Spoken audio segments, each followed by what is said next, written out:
رب العالمین په دې صورت کې د یوسف علیہ السلام سلیریش کرته ذکر کړی دی او د یوسف علیہ السلام واقعه پورا په دې صورت کې ذکر ده. په بل صورت کې د یوسف علیہ السلام قسم نه ده ذکر.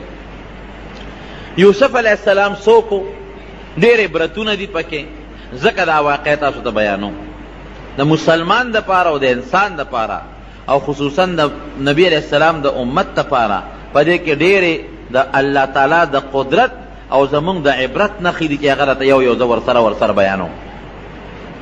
یوسف علیہ السلام چې د هغه د پلار نوم یعقوب علیہ السلام، دیم پیغمبر او پلاریم پیغمبر. د یعقوب علیہ السلام د پلار نوم اسحاق علیہ السلام او د اسحاق علیہ السلام د پلار نوم ابراهیم علیہ السلام. نو یوسف علیہ السلام د ابراهیم علیہ السلام د نوسی زوی شو، څه ته چې زمونږ پښتانه کړوسی وایي. پخپله پیغمبر، پلار پیغمبر، نیکه پیغمبر، د نیکه پلار پیغمبر.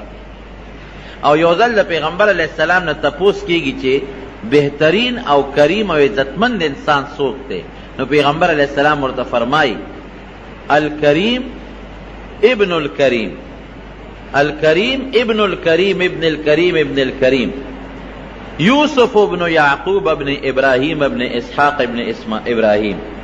عزتمند چې پلاریم عزتمند دی، نیکیم عزتمند دی او د نیکه پلاریم عزتمند دی. هغه څوک دی؟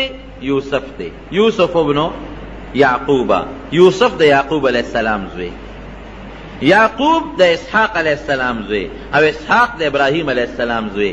دا زوی د هغه پلار، د هغه نیکه، د هغه د نیکه پلار، د دې عزتمن خاندان د آدم علیہ السلام په بچو کې بل څوک نه دی تیر شوی. یعقوب علیہ السلام اوسېده کوم ځای؟ په فلسطین کې، موجوده چې فلسطین ورته وي، د بیت المقدس په خوا کې، او دا د شام علاقه وه. د یعقوب علیہ السلام 12 زامنو. یوسف علیہ السلام د دې یو بل ورور بنیامین، دا خپل منځ کې سکرونو، پلار یې یو مور یې یو، او دا باقي 10 رونه چې د دوی کومو دا د دې میرني رونو، پلار یې شریکو او میندې جدا وي. رب العالمین یوسف علیہ السلام لا داسې صفتونه ورکړیو او ناشنا حسن الله ورکړیو چې د پلار وسره غیر اختیاري محبت او مینه د یعقوب علیہ السلام. د پلار ټولو بچو سره مینه، لیکن بعضې بچې قدرتی طور غیر اختیاري طور پلار ته نسبتا ګرانی د نورو بچو په نسبت. نو کم محبت چې د اختیار نه باری د زړه مینه په هغې رب العالمین نیول نه کوي.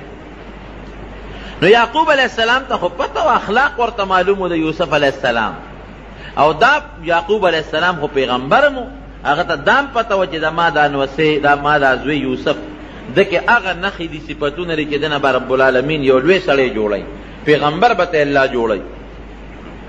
په دې وجه سره مینه نورم زیاته وه.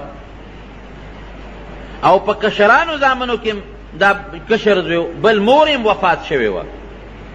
د یوسف علیہ السلام خپل مور او د بنیامین خپل مور وفات وه، او بیا د دوی ترور د مور خور هغه یعقوب علیہ السلام په نکاح غشتې وه.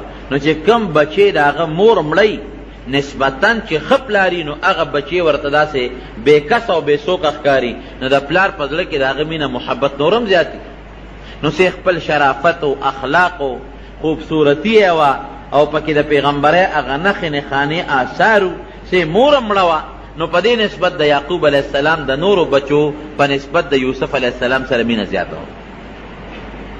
یو ځل یوسف علیہ السلام راغی او د پلار ته بابا ما بیګا خوب ولید، انی رأیت 11 کوكبا والشمس والقمر رأیتهم لی ساجدین. د شپې مې خوب ولید، 11 ستوري او نور او سپومې دا ما ته په سجده پرېوته. چې پلار ته خوب بیان که پلار خو پیغمبر اپوی شو، ورته وی بچې پام کوه ګورې دا خوب چاته بیان نه کړي. یا بنی لا تقصص رؤیاک علی اخوتک فیکیدوا لک کیدا ان الشیطان للانسان عدو مبین.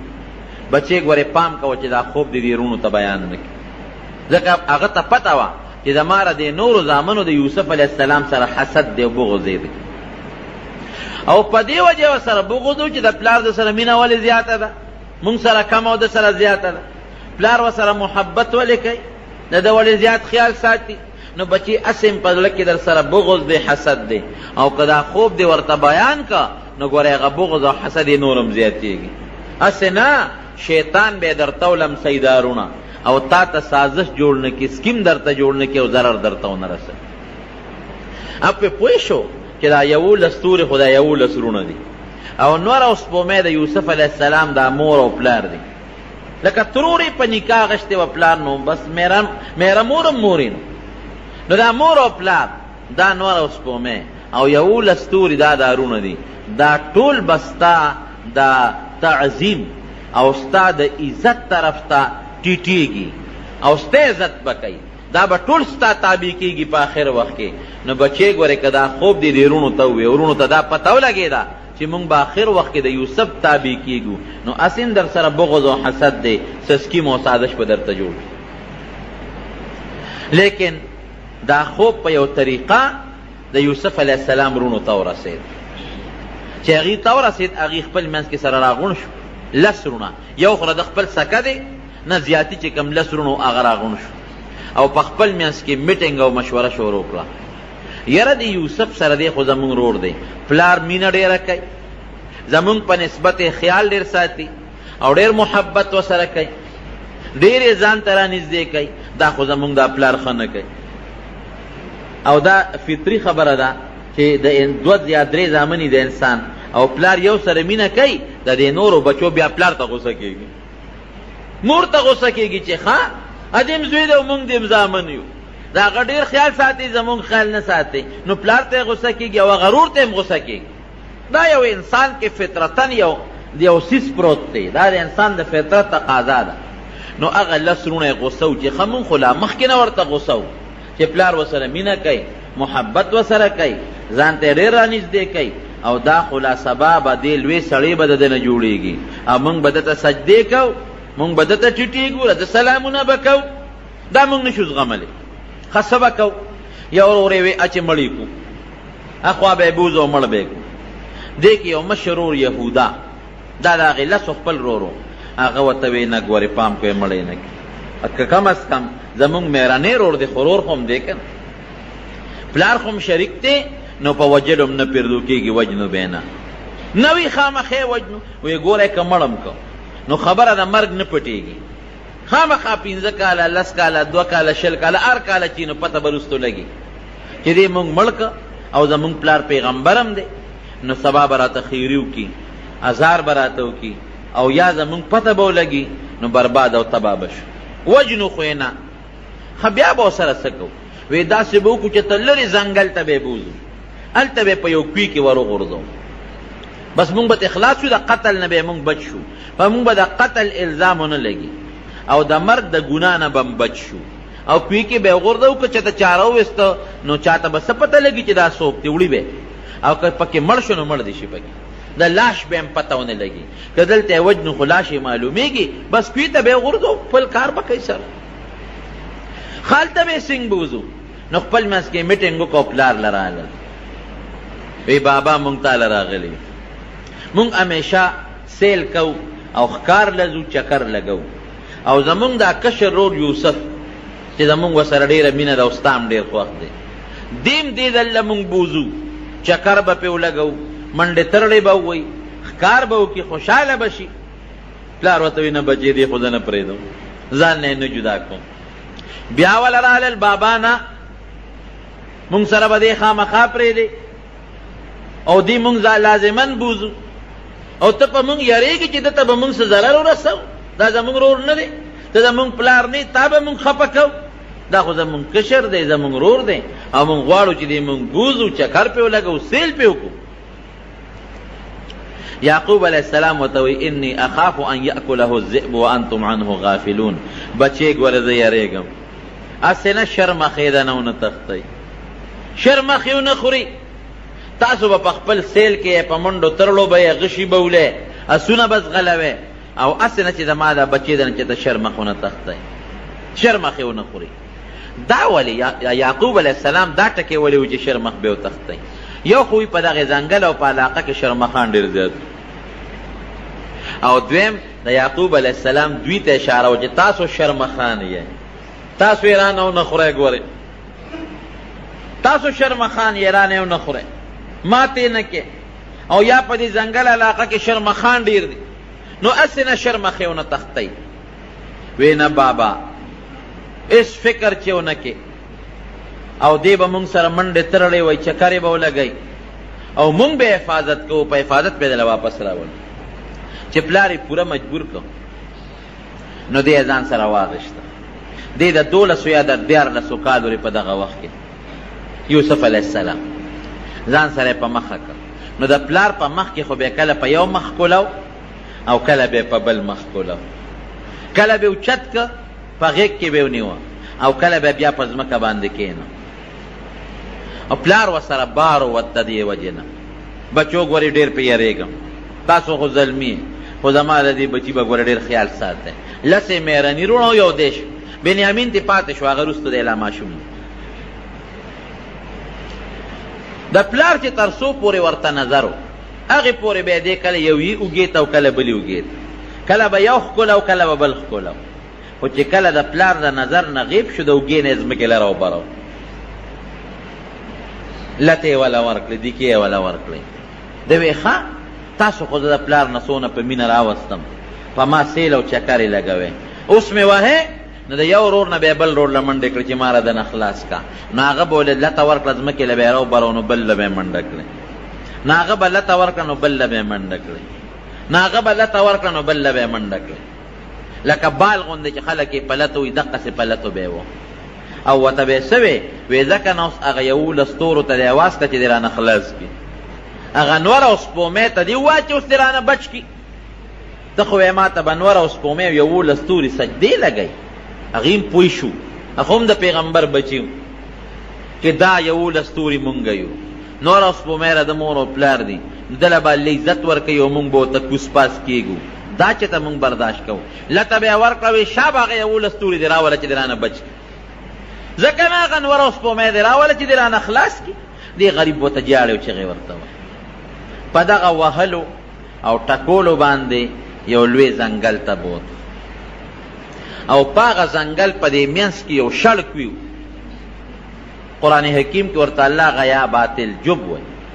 غیابات، غیابه عربی کې هغه ځای ته وایي چې شړ او دشت او بیابان او تیاره ځای وي، داسې پټ ځنګل د تیارو ځای. او جب هغه کوي ته وایي چې هغه کچک وي، غاړه یې پخني. نو داسې کوي چې هغه د تیارو نه ډکي، ډېر اوږد کوي. هغه غریزه علاقه وه، نو په هغې کې اوس هم په دې ممندو کې یا په دې نورو قبایلي علاقو کې تاسو که کویان وکتل، هغه ډېر زیات ژور وي. هغې کوي ته یې ورسو بوید، نو چې کوي له به یې غورځو، دیکه به یې ورکوله، نو دی به ور پورې کلک ونښته. ای ظالمانو ما څه ګناه کړې ده، ما در سره څه بد کړي دي؟ خوب خو ما لیدي دي، نو په قصد خو مې نه دي لیدي، دا خو ما ته الله پړه کې اچولی دي. لته به یې وله په دا خېټه کې ورکړه، د شابه هغه ستورو ته دې اواز کړه چې اوس دې رانه خلاص کړي. هغه نور او سپومې ته دې اواز کړه چې دې رانه بچ کړي. نو دې به پورې نښتې او نه به جدا کېده. نو کمیس یې ته وویسته، او لاسونه یې وله شاته وتړلې، خپې یې وله وتړلې، او اوچت یې که په درز باندې کوي ته وغورځه. دا رب العالمین په خپله دا واقع قرآن حکیم کې ذکر کړي چې کوي کې وغورځو. رب العالمین څه چلو روایاتو کې راځي چې جبریل علیه السلام ولا الله راولېږي چې دې سنګ وغورځو. جبریل علیه السلام کلک ونیو په کوي په دا میانس کې چې دې کاڼي ته یو بوته ونه رسېږي، او د کوي په دې ډټ کې په دې غاړه کې یو تیږه راوتې وه. جبریل علیه السلام اوچت واغېشت، هېڅ قسمه تکلیف ورته ونه رسېد، او په هغه تیږه باندې کېنه. او چونکې ردنه یې جامې ایستې وې، کمیس او پرتوب دواړه یې تیستې وو، د جنت نه یې ولې یو مزېدار او خشته ښکلې د ریخمو کمیس راوړی و، هغه کمیس یې ورته واچو. او ورته څه وایي؟ وی هېڅ فکر چې ونه کړي د رب العالمین د طرف نه، مونږ به تا د دې کوي نه وباسو، دا د الله حکم دی. او دا رونه د دوی دا سکیمونو باندې به تا مونږ خبره وو، دې رونو ته به دې پته لګي بیا دا واقع به موږ په دوی باندې ښکاره کوو. یوسف علیه السلام بس په هغه کوی کې کېناست چې دا کوم مشر ورور یهودا دی لږ لسوان دی، دی به د دې نورو وروڼو نه پټ راته او څه ډوډۍ موډۍ به یې راوړله ورته به یې غورځوله، اواز به یې ورکړه، ډوډۍ به یې ورغورځوله، اوبه به یې وله راوړه یو لوښي کې هغه به یې ورته ورغورځوله. یو ورځ ورپسې راغی، په بله ورځ راغی، یو څو ورځې پرله پسې چې راغی چې څو ورځې تېرې شوې چې دی راغی اواز یې ورکړه یوسف، ول اواز نه ورکړه، بیا اواز ورکړه یوسف، بیا ول اواز ورنه. او بس وی معلومیږي دا چې زمونږ غرور په دې کیو کې چې ته مړ دی، مړ شوی به. قدرت رب العالمین چې څوک بچ کوي د چا پلار ورته نقصان نشي رسول، دا زمونږ ایمان دی چې الله د انسان ملی او د الله امداد کوي، د دنیا یو طاقت هغه ته نقصان نشي رسول. او چې کله د رب العالمین خپل حفاظت اوچت کړ، د ماشي د لاس نه نمرود د ماشي د لاس نه تباه برباد شو، او دا ابرهه لښکر دا د توتکرو د کاڼو په زیری باندې رب العالمین تباه برباد. اصل چیز د الله حفاظت دی. کله چې د الله نه سوال کوي دا سوال کوي چې یا الله مونږ په خپل حفاظت کې محفوظ وساته. بچې الله دې په خپل حفاظت کې محفوظ ساتي، قسم دی چې د دنیا یو طاقت دی دې خپې ته دې نشي کتی. دا الله خپل قدرت خی. لقد کان فی یوسف و اخوته آیات للسائلین، دا عبرت نخی دی پکې د یوسف علیہ السلام او د رونو په دې واقع کې. یو قافله په دې لاره راتېرېدله، نو دې قافله کې به بعضې کسان دو چې هغوی به ګیا پسې ګرځېدل، چا به څارویو به کول، څوک بوبو پسې ګرځېدل.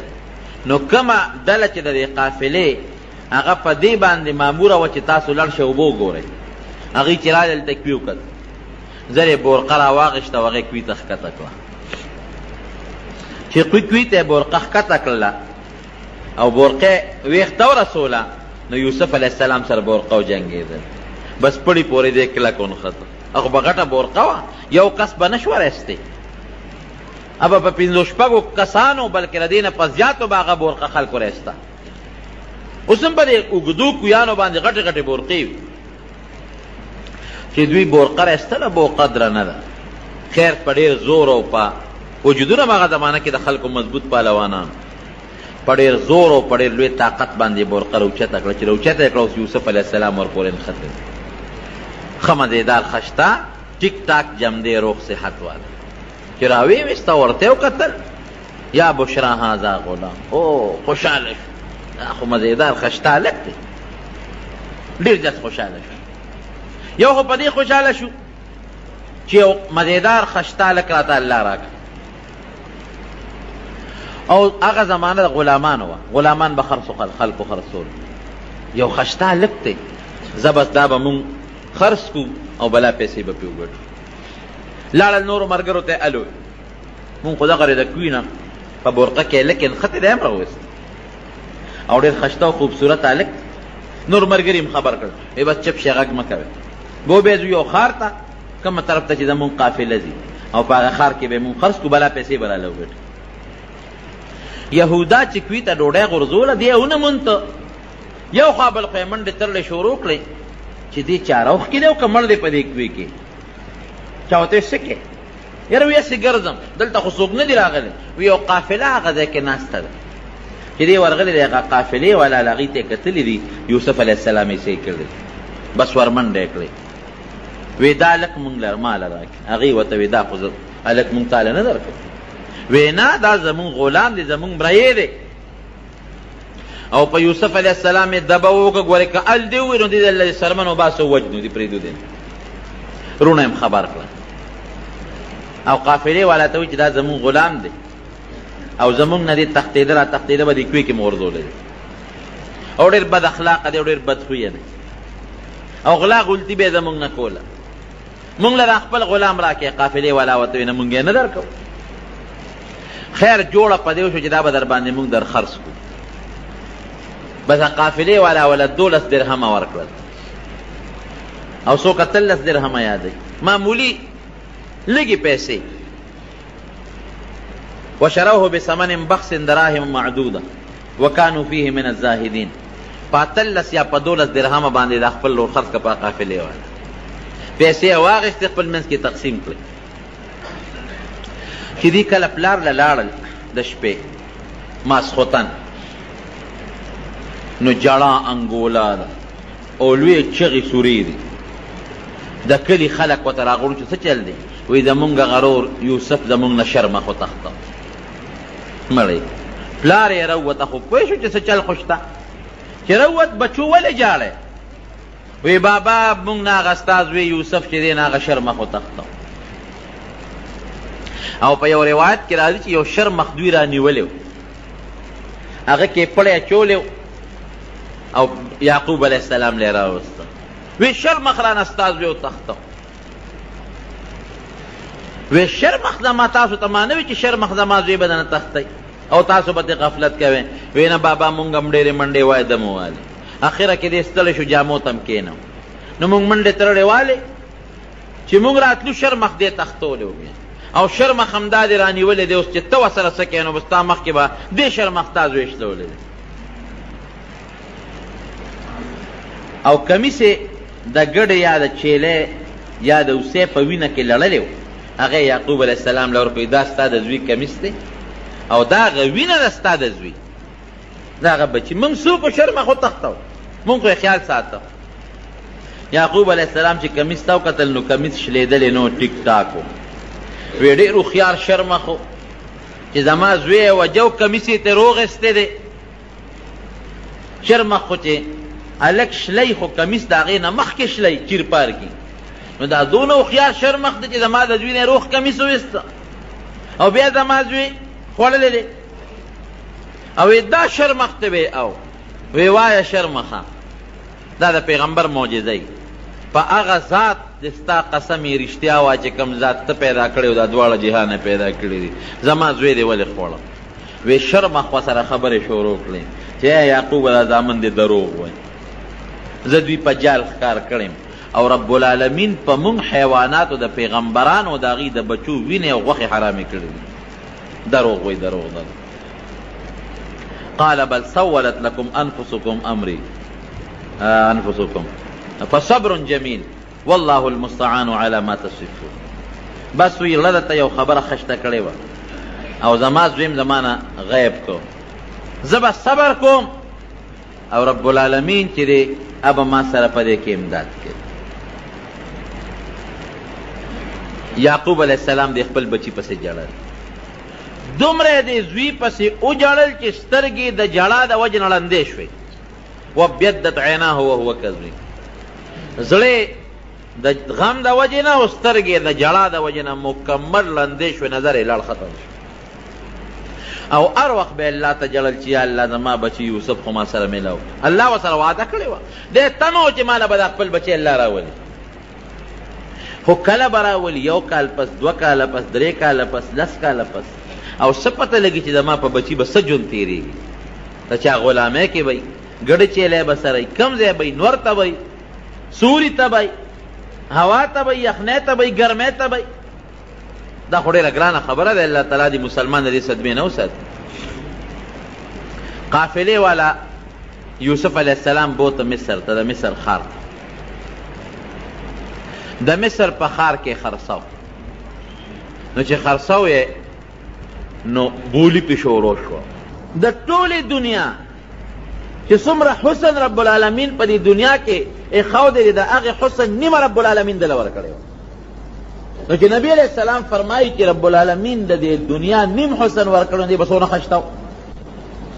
بل پکې خشته او صاف الله ایښودي و، خشته اخلاق پکې الله ایښودي، نو بولی پې شروع شوه. نو قیمت یې دې حد ته ورسېده چې یو سړي پکې یو سوداګر وی چې د ده دې به په تله کې واچو، نو چې څومره سره زر د ده د وزن برابري په هغې ځاله دې حد ته قیمت ورسېد. په لاره باندې د مصر وزیر خزانه تېرېده، عزیز مصر، چې هغو قتل بولي شروع ده او خلک صفتونه هم کوي، تماشې هم خلک راغلی دي. هلکه وی څه چل دی؟ وی دا یو قافلې والا چېرته یو غلام راوستی دی، خرڅی دی، دا دومره ګڼه ګوڼه دا ده څه ده؟ وی هغه ډېر زیات خشته هلک دی ډېر خوبصورت دی او ډېر خو اوصاف والا دی، نو د هغه قیمت چا سره نه برابرېږي او بولي پې شروع ده چې عزیز مصر د مصر وزیر خزانه ورغې ورته وکتل قدرتي د ده مینه ورسره رب العالمین پیدا کړه. اوس الله څه کوي؟ د پیغمبر د غېږ نه الله کوي ته ورسوه او د کوي د ویښ نه رب العالمین د بادشاهۍ دربار ته اوس رسوي. ګوره الله چې څه کوي د انسان په عقل کې نه تېرېږي. بهر کې چې دی بادشاه ورته وکتل محبت پیدا شو، وی څونه ته بولي ورسېدله؟ وی دا مخامخ سوداګرې اخلي او دی وایي چې د دې په تله کې باچومو چې څومره سره زر د ده سره په تله کې په وزن کې برابرېږي په هغه یې اخلي. وزیر خزانه وی عزیز مصر، وی زه د دې نه پر زیات والم. وی په څو یې اخلي؟ وی چې دا مالک یې څومره غواړي په هغه یې ده. مو مانګي قیمت، ته چې څومره پیسې غواړئ بس هغه وایي چې دا لږ د نه زواله. هغه وی ښه دومره د دې نه زیات سره زر او دومره دراهم او دنانیر، بس حکم یې وکړه هغه پیسې وله ورکړئ او یوسف علیه السلام یې ځان سره پاس باندې سور کو کور ته یې بوت. رب العالمین د بادشاهۍ دربار ته ورسېد. ښځې له یې بوته، د ښځې نوم یې زلیخه دی. وی ښځې یو ماشوم مې راوسته او ډېر خالق دی، ځان سره یې لویوه تربیت یې کوه، خو د دې عزیز د دې وزیر خزانه د مصر بچې نشته، نارینه اولاد یې نشته. وی داسې کار دی چې دا لږ ډېر ښه دی، مونږ ته په ده باندې الله تعالی ډېره فایده ورسوي. هغه دا دی چې مونږ به دې خرڅ کړو، ډېرې لویې پیسې به رالو کړي، او که د ښو اخلاقو خاوند و په بچیوالی په زویوالی به یې ده وساتو، یا به ځان سره بچي کړو، او که بچي نه نو خرڅ به یې کړو، نو مونږ ته به دومره فایده ورسوي چې زبردست تجارت کې به مونږ ته ډېره لویه ګټه به ورسوي. چې زلیخې ورته وکتل، د هغې ورسره مینه د دې خاوند په نسبت د هغې نه هم زیاته شوه. یاره سړي داسې به وکړو چې د تجارت دا نوم به در منځه وباسو، لوی به یې کړو، اسیم زما ستا زوی نشته، به دا زمونږ زوی شو. وی ډېره ښه ده ښځه. اخوا په یوسف علیه السلام په یعقوب علیه السلام په پلار یې غم تېرېږي، اخوا د بچو هغه د بغض او د حسد هغه دروازه الله کولاو کړه، هم په پلار معلومه شوه. دې خوا دې کوي ته ورسېد، سوداګرو راوویسته په مینه او په محبت باندې. رب العالمین د هغې لږې مینې محبت د وجې نه هغوی ته څومره پیسې ورکړې، او دې خوا رب العالمین د بادشاهۍ دربار ته او د یو وزیر کور ته راوسته. الله ګورې دا ښیي ډېر زیات عبرتونه دي پکې. یو خدا چې په لویو خلکو څومره لوی خلک وي هغه مره مشکلات او غمونه پې ډېر راځي، لکه په یعقوب علیه السلام څومره غمونه راغله. او دویم دا چې په بچي باندې یوسف علیه السلام نه وروسته رب العالمین ډېر لوی سړی جوړوي، نو څومره پریشانې او مصیبتونه پرې رالل. الله قرآن حکیم کې فرمایي ان مع العسر یسرا، ان مع العسر یسرا.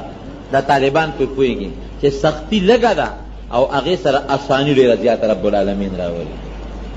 او پښتانه م وایي که نه، وایي سختې پسې راتی.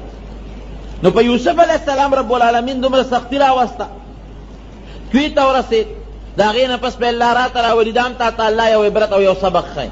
که در باندې پریشانی راشي او سختی راشي نو الله ته فریادونه شروع کا، ګیلې او شکوې د الله نه مه کوه، فریاد شروع کا، رب العالمین به د هغه سختی او هغه مصیبت په خوشحالو باندې بدل کړي.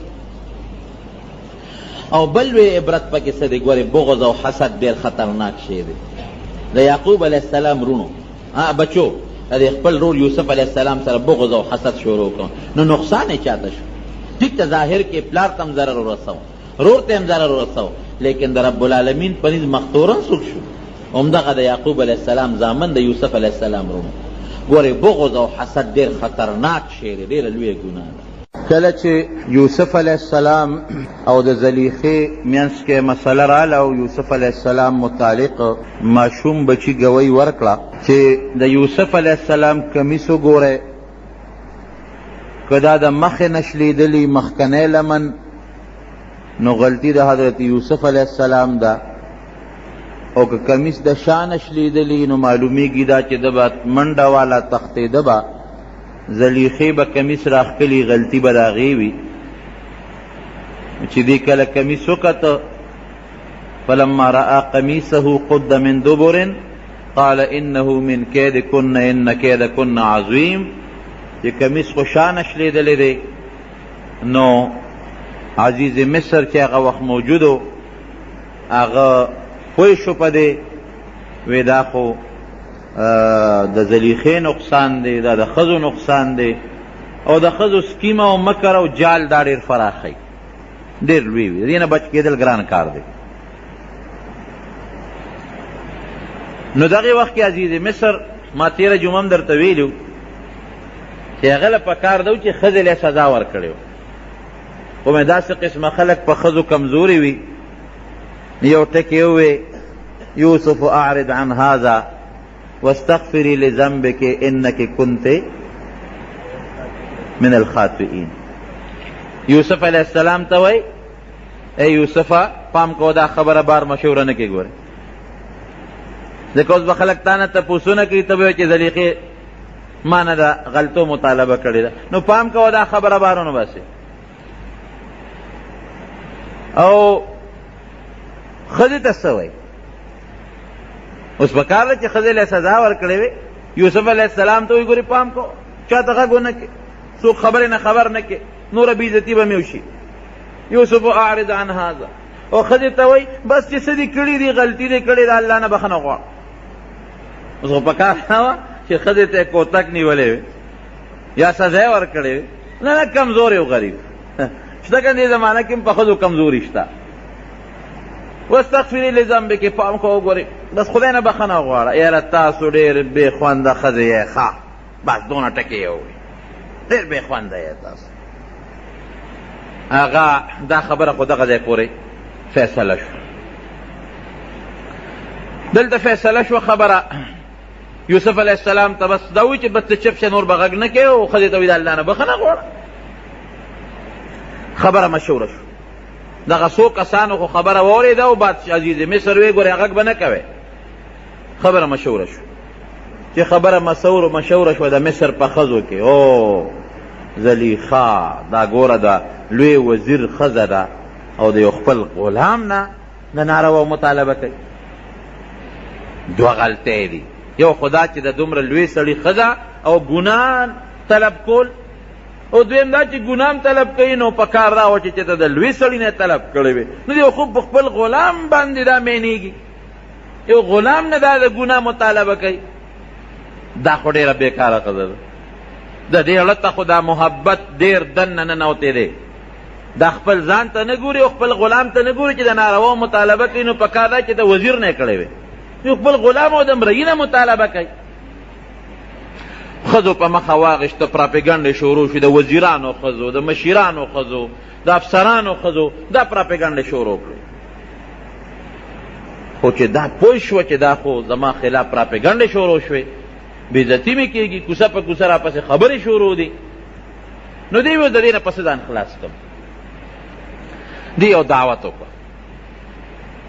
او هغې کې قسم قسم میوې کېښودې، او د ټولو وزیرانو د غټو غټو افسرانو ښځو له دعوت ورکړه چې ټول راشي. ټولې ښځې رالې، بالښتونه یې ورته کېښودل، هغې ته ډډې ووالې. ښځو هم دا سوچو چې د عزیز مصر ښځې مونږ له ډوډۍ کړې ده، اوس مشوره به کوي. ټولې ښځې رالې، ټولو کې د وزیرانو، د مشیرانو، د غټو غټو افسرانو ښځې ناستې دي.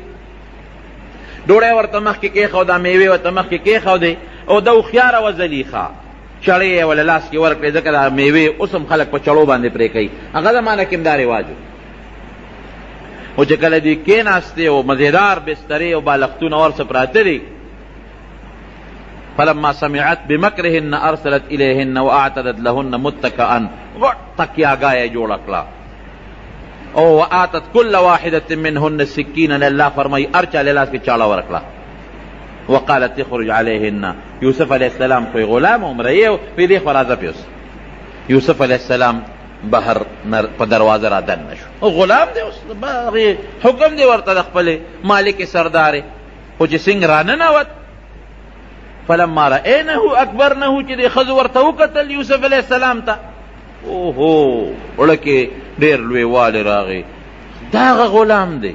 یو ښځه یو ته وایي، بل ښځه بل ته وایي، او دا خو ډېر خشته دی، دا خو ډېر زیات خوبصورته دی. خو چې څنګه هغې ته وکتل، نو قطعنا ایدیهن، د هغه میوو په ځای باندې چړې پرې خپلو ګوتو راښکلې. پوی نشوی چې دا مونږ میوه پرې کوو او که مونږ ګوتې پرې کوو. د یوسف علیه السلام هغه حسن پې داسې غالب شو، داسې چې بس په ځان پوی نه شو، د میوې په ځای ګوتې ځان له کټ کړلې او په لاسونو باندې ځان له لاسونه زخمي کړل او سرمنو نه وینې روانې شوې. حاشا لله ما هذا بشرا، او الله خو ډېر لوی ذات دی، ډېر پاک دی. دا انسان نه دی، دا هلک دا فرشته ده او په فرشتو کې هم ډېره د عزت او ډېره مزیدار او ډېره خشته او خوبصورته فرشته ده، د انسان نشي کېدی. لاسونه یې بلکل پرې کړل، د هغه د حسن نه دونه متاثر شوی، د انسان نه داسې فرشته معلومېږي، مقربه فرشته او عزتمنده فرشته معلومېږي. زلیخه دغه ځای کې ډاډه شوه. تاسو زه ملامته کولم، ما خو لاسونه لا نه دي پرې کړي، تاسو خو ګوتې پرې کړې، ما باندې خو دومره اثر نه دی شوی، ما خو ورته انسان ویلي دي، تاسو خو فرشته ورته ووې. بس فورا زلیخه دغه وخت کې ډاډه شوه چې د ښځو هغه خبرې دې سره ختمې شوې. ښځو تسلیم کړله چې زلیخې تا اوسه پورې لاس نه دي پرې کړی، که ستا په ځای مونږ دا دې لاسونه پرې کړل، تا خو ته یو ځل چېته مطالبه وکړه، ستا په ځای که مونږ وې دی به مونږ نه کوم ځای کې بچ پاتې شوی وې. نو دا هغه ځای کې څه وایي؟ دا هغه ځای کې دې اعلان وکړو چې انا راودته عن نفسه فاستعصم، ما ته مطالبه کړې ده، بلکل ما ته مطالبه او طلب کړی دی. ډاډه شوه چې زه مجبور یم، خو ځان یې رانه بچ که. ولئن لم یفعل ما آمره لیسجنن ولیکونن من الخاسرین. که زما دا خبره او نه منله چې دا ما ته کومه مطالبه کړې ده، دا به خامخا یوسف علیه السلام زید سر ته رسوي، او که ویې نه منله نو جیل کې به یې چوم او په جیل کې به لکه د ذلیلانو غوندې او تاوانیانو غوندې زندګي تېروي. نه یې پرېږدم، جیل ته به ځي، پرېږدم یې نه. او زمونږ دا طالبان دلته کې سوال کوي چې دا د جیل خبره یې څنګه وکړله؟ داسې په کار وه لکه یو سړی وایي که نه، که د ما خبره یې ونه منله نو مړ به یې کړم، که د ما خبره یې ونه منله نو زخمی به یې کړم، او به یې وام، سزا به وله ورکم، دورې به ورکم، کوړې به ورکم. دې وخت کې دا نه وایي چې مړ کوم یا دورې ورکوم یا سزا به ورکوم، نه، که د ما خبره یې ونه منله جیل ته به یې لېږم. وی زه جیل ته لېږل خو به یې بیا راوباسي که نه، خو یې معشوق و که نه، جیل ته لېږل خو نو دی پړه نه راتله چې زه ده وویم چې دله به سزا ورکم یا زه به یې مړ کم په مرګ. یوسف علیه السلام کم ځای پیرزو کېده، یا سزا او دورې والا کم ځای ورکوي، د هغې د خولې نه دورې لفظ وتل کم ځای کېږي، جیل ته به ولېږم، معمولي غوندې سزا والا ورکوم. بیا هم دا خبره داسې وکړه، زه خو جیل کې به له شل ورځې تېرې کړي، خو زما د اختیاره به بیا به سبا راوباسم. ښځو بیا ورته مجبوره، بلکل تا چې څه کړي دي ښه دي کړي. یوسف علیه السلام دغلته څه وایي؟ ربی السجن احب الی مما یدعوننی الیه. یا الله جیل ماله د دې ګناه نه بهتر دی، جیل مې خوښ، که ته ما جیل ته لېږې بلکل تیار تابعدار. خو دا ګناه خو تصور زمانه نه کېږي، سوال نه پیدا کېږي چې زه دې ګناه وکړم، بلکل قطعا نه کېږي، جیل مې خوښ دی. الله ما ته جیل د دې ګناه نه خوښ دی. والا تصرف عني کیدهن اسبو الیهن واکن من الجاهلین. خو الله د ګناه نه مې ګورې ته ساتې، ګوره د ګناه نه ساتندون کې څوک دی؟ رب العالمین. الله نه به سوال کوي چې ما د ګناه نه وساته. ګنې شیطان درته دا ګناه داسې خشته کي چې سړی په ځان ورته بیا نه پوهېږي، پردی مال هره ګناه چې وي. نبی علیه السلام فرمایي دا شیطان سړي ته دا ګناه خشته کي، مزینه کی، دوله کی، او چې کوم عذاب د الله را طرف نه په ګناه مقرر دی، هغه عذاب د انسان د ذهن نه وباسي، دی بیا خامخا ګناه کوي. یا الله که د دې ښځو د مکر نه دې ونه ساتلم، ګورې زه به د ډېرو ناپویو نه شم. یا الله ما به د دې د مکر نه ساتې، جیل لاله بهتر دی. هلته عزیز مصر ته خبره ورسېدله چې اوس خو خبره بل شان شوه، اوس خو د زلیخې عشق مخکې پټ اوس ښکاره شو، اوس خو دا خبرې ټولو ښځو واورېدې. اوس به د سره څه کوو؟ زلیخا خاوند ته وایي ګورې پام کوه، سزا به نه ورکې، جیل ته به لېږې. هم مجبوره و، یوسف علیه السلام یې جیل ته ولېږه. چې جیل ته حضرت یوسف علیه السلام څنګه ننوته، د الله نه یې وغوښته جیل ته لاړ. نو هلته کې په جیل کې یوسف علیه السلام دومره رب العالمین دله عزت ورکړه چې د جیل که مشر داروغه مشر هغه معتقد شو ابوله راته هغه بوله د خوخه خوراک ورکاو هغه به ډېر لوی عزت کو او خاص بارک کې بند نه کو ولې اجازت ورکړه چې ته په دې جیل کې په کم ځای کې ګرځې نو ګرځه او ممکن ده زماړه کې دا یو ټکی راځي چې ممکن ده دا د بادشاهانو د وزیرانو د ښځو نه خو دا افسران مجبوری ممکن ده زلیخې به ورته ویلي چې ګوره جیل ته مې در لېږلي دي خو ګزاره ورسره کوه ولې محبت او مینه خو یې ورسره وکړه په دومره سختو خو یې پرزوم نو جیل کې ورته مکمل اجازت و خلک به راتلل ورسره به میلاوېدل تپوسونه به ترې خلکو کول حسن هم ډېر زیات و او چې کوم انسان خشتۍ ښکلې وي د انسان ورسره قدرتي دور مینه هم پیدا کېږي نبی کریم صلی الله علیه وسلم فرمایي کله چې زه معراج ته وختم نو ما د پیغمبرانو سره ملاقات وشو یوسف علیه السلام مې ولیده وایي چې ما ورته وکتل نو د دې ټولو دنیا د خلکو نیم حسن رب العالمین یوسف علیه السلام له ورکړی پیغمبر علیه السلام فرمایي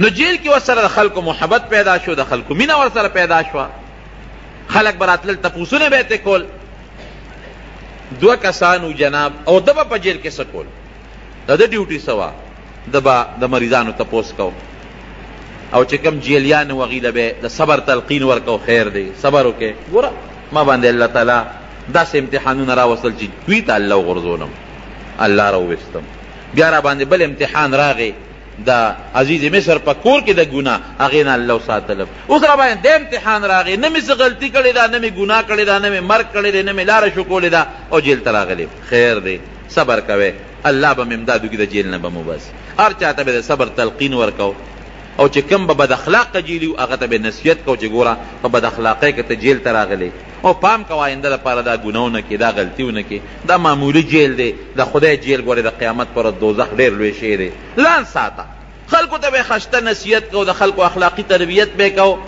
او خلکو له به صبر تلقین ورکو د مریضانو تپوسونه به کول د هر چا ورسره مینه محبت پیدا شو چې دې جیل ته ننوتېده نو 2 هلکان ورسره جیل ته ننوتل قرآن حکیم کې الله فرمایي ودخل معه السجن فتیان 2 هلکان هغه 2 هلکان څوک یو د بادشاه کوم چې لوی بادشاه د عزیز خو وزیرو کوم چې لوی بادشاه دا هغه ریان نومو ریان هغه بادشاه د موجوده فرعون چې کومو د موسی علیه السلام زمانه کې چې کوم فرعون و دې فرعون نیکو د دغه فرعون نوم چې کوم د موسی علیه السلام په زمانه کې دریاب کې غرق شو د هغه نوم ولیدو د هغه د پلار نوم مصعبو او د مصعب د پلار نوم ریانو دا هغه ریانو دا چې کوم د یوسف علیه السلام په زمانه کې دا فرعون وی فرعون د مصر د هر بادشاه یو لقب نو د هغې بادشاه یو ساقي و شراب به یې پسکل او یو خاص ډوډۍ والا اوس هم د دې بادشاهانو مخصوص کسانی چې په هغوی باندې پوره اعتمادي ولې زهر مهر ورته وانه چي خراب شي پې ونه خوري نو د یمن د بادشاه سره د دې بادشاه روانه وه جګړه وه هغې د یمن بادشاه دا کوشش شروع کړه چې د مصر د بادشاه ریان دا خو ډېر مضبوط دی د دې لښکر خاوند دی په بله طریقه خو یې د نشم والی راشه ورته به دا غلامانو له پیسې ورکړمه زهر به ورته واچي دی به مړ شي دې دواړو له ډېره غټه پیسه ورکړه دې ساقي له دا شراب چې په بادشاه څکل او دا بل چې کوم ډوډۍ والا لنګري دې له پیسې ورکړې باورچي چې ورته تاسو وایې وی تاسو به په ډوډۍ کې ورته زهر واچې ته به په شرابو کې معمولي غوندې زهر واچې په بادشاه به دا خوراک او اوبوس کې چې دا مړ شي وی ډېره ښه خبره ده نو هغې طباخ چې هغه کوم باورچي و لنګري هغه په هغه خوراک کې اعلی خوراک بادشاه له تیار کو پکې معمولي زهر ور واچو تیز زهر او چې کوم شراب والا هغه په شرابو کې ورته زهر ګډ کړل چې ته به ډوډۍ ورکې زه به شراب ورکم دا به اوس کې مړ به شي او پیسې یې د هغه یمن د بادشاه نه اخیستې وي چې بار ته څنګه ووتل او بادشاه ته هغه خوراک کېښوده او هغه اوبې ورته کېښودې دې وخت کې دا چې کوم ساقي و دې ویارېد دې پوه شو چې دا خو مې غلط کار وکړ پیسې مې واخیستې دا خو مونږ د خپل محسن سره د بادشاه سره ظلم دی او ټګي ده زیاتې دی یاره زه خو دا شراب پې نه څکم خو دا بل ملګری پوه نه کړ زه خو پې نه څکم زه مې ټول عمر ښه ما سره احسان کړی دی او زما د بچو زما خیال ساتي، زه اوس په ده باندې شراب وسکم؟ دا خو ډېره غټه ظلم دی او بې وفایي ده. نه هغه خو هغه شرابو چې کوم کې زهر اچولو هغه خو یې توی کړل او پاک سوچه شراب یې راوړل، پاک سوچه. او دې بل ته خو پته نه وه د ډوډۍ کې خو زهر اچولو، انا مکبوردار و چې هغه ډوډۍ کېښود او د شراب لاس کې نیولي دي او بادشاه نوړی ته ګوتې کړې، نو دا چې کوم شراب واله د پې بیا ویرېده. بادشاه سلامت یو خبره کوم، دا ډوډۍ مه خوره. ولې هلکه دې کې زهر اچولې شوي دې سړي پکې زهر اچولې، پیسې یې اخېستې دي د یمن د بادشاه نه. ډوډۍ والا خو وایي چې دم زهر اچولې دي. وی بادشاه سلامت دروغ وایي، دا اوبه مسکه دا شراب دې کې د زهر اچولې دي، خو دواړو په شریکه زهر اچولو. خو ساقي چې دی اوبه والا خو هغه شراب توی کړل، نور یې راوړل، ده پکې زهر اچولې. پام کوه چې دا ونسکې. بس بادشاه هغه ډوډۍ هم سنبال کړه، هغه اوبې هم سنبال، هغه شراب. او حکم یې وکړو دا دواړه جیل ته ولېږئ، د دې تحقیق کوو. یو وی دا چولې دي، بل وی دا چولې دي. ای تحقیق کوو. نو چې کوم ګناهګار ثابت شو هغه له به سزا ورکو، او چې کوم بې ګناه ثابت شو هغه به بری. دا دواړه لکانو ته اتکړی واچولې او چې څنګه یوسف علیه السلام جیل ته ننوځي، دیم ورسره جیل ته لاړ. بادشاه تحقیق شروع کړ چې غلطي د چا ده. اوس که ډوډۍ والا په ډوډۍ کې زهر میلو کړي نو ګناه ده شوه، او که شراب والا په شرابو کې زهر میلو کړي ګناه ده هغه شوه، او که دواړو میلو کړي دواړو ګناه شوه. اوس د هغې خو دلته تحقیق شروع شو. هلته کې دا دواړه چې یوسف علیه السلام سره جیل ته لاړل، نو د دوو کې مفسرین لیکي څوک وایي دواړو لیدي خوب، څوک وایي نه دی یو کس خوب لیدی چې دا کم ساقي دی راغی یوسف علیه السلام ته، ای یوسف علیه السلام یو خوب لیدی دی. دواړه ورته کېناستل. موږ داسې خبره چې ویو چې ته د خوبونو تعبیر ماهر هم او ته ښه انسان هم ته مهرباني وکړه موږ له د خوب تعبیر راکړه. څه خوب دی لیدلی؟ دا چې کوم ساقي دی ورته وایي چې ما دا خوب ولیده چې زه د بادشاه مخکې ولاړ یم او د انګورو نه وله اوبه وباسم. انی ارا فی المنام انی اعصر خمرا، زه د انګورو نه اوبه وباسم او د هغې نه شراب جوړوم او په بادشاه څکم. دا خوب وینم. ابل وی چې زه ځان وینم احمل فوق رأسي خبزا تاکل الطیر من، زه دا خوب اینم چې د ما د سر د پاسه د ډوډو یو لوی خانک پروت دی د ډوډو، او مارغان راځي د هغې خانک نه ډوډۍ اوچتوي او تښتوي. موږ له د دې خوب تعبیر راکړي. وی چې دا ساقي خوب په رښتیا لیدی او د بل خوب په دروغه خوب یې ځانه جوړ کړی دی، خوب یې لیدی نه دی. د دې تعبیر راله راکړه. یوسف علیه السلام ورته وایي چې دا خو ډېر اسان تعبیر دی. وی ته چې یې ساقي ستا د خوب تعبیر دا چې ته به خلاصېږې او بیا به د بادشاه مخکې ولاړ او شراب به پسکې، ځکه تا په خپله خوب داسې ولید چې زه انګور نه چوړوم د هغې نه شراب جوړوم په بادشاه څکم، نو بس ته به واپس بری کېږې او هغې انګورو نه به اوبه وباسې او په بادشاه به څکې. او دې بل ته وایي چې تا ځان ولیده چې ستا په سر ډوډۍ پرتې دي او مارغان راځي د هغې نه ډوډۍ تښتوي، خوراک تښتوي، نو ته به سزا کېږې او په سولی کېږې به، او ستا وجود چې دی هغه به هلته په سولی باندې اویزان دي، مارغان به راځي او ستا د سر نه به غوښې تښتوي او مړ به پروت دی. هغه څه وایي هغه هلکه نه یاره وایي ما خو دروغ وایي، ما خو خوب نه دی لیدلی. دی بل خو ما لیدی دی، هغه لیدی ما دروغ وایي، ما خوب نه دی لیدی، خطا شوې. یوسف علیه السلام ورته وایي چې که خوب دی لیدی دی او که نه دی لیدی، خو چې کم تعبیر مې وویست همدقسې به د الله فیصله کېږي، خوښه دې خپله ده. زمونږ علما دلته لیکي چې دروغ خوب به چرتم نه بیانوي، دروغ به نه جوړوي. او کم انسان چې دروغ خوب جوړ کو په دروغه، د قیامت په ورځ به رب العالمین دله په لاس کې دوه اوربشې ورکي، دوه اوربشې، او دته به وایي شابه دا اوربشې یو بل سره غوټه کا. نو اوربشې څوک دوه یو بل سره غوټه کولی شي؟ اوربشو له به څنګه غوټه ورکې؟ د غنم دانې دواړه یو بل سره څوک غوټه کولی شي؟ او فرشته به ولاړی ابه وایي شابه غوټه کا دی، غوټه ورکول نه شي، او تر څو چې دی نه شي ورکولی فرشته به ورله سزا ورکوي وهي به. دا ډېره خطرناکه ګناه ده. نبی علیہ السلام دې ته په دروغو کې خطرناک دروغ ویلي دي چې څوک د ځانه خوب جوړوي. ولې؟ ځکه دا خوب د دې انسان د دماغ او زړه ته الله راچوي. خوب څوک راچوي؟ ښه خوب الله. نو تا دا زه تا ته وایم چې دا خوب ما لیدلی، څه مطلب چې دا الله د ماړه ته یو خبره راچولې ده او الله نی راچولې. الله ستاړه ته خبره نی راچولې ورته وایي چې الله زما ته خبره، نو په الله دې دروغ ووایي که دروغ خوب خدا مطلب ما خوب ولید، نو خوب خدا ته الله پړه کې راچي او الله نی راچولې، ته وایي خوب مې خو الله راته پړه کې خبره را واچوله، نو چې الله نی راچولې او تا په الله دروغ وایي، دا ډېر خطرناک دروغ دی که نه، ځان ساتئ.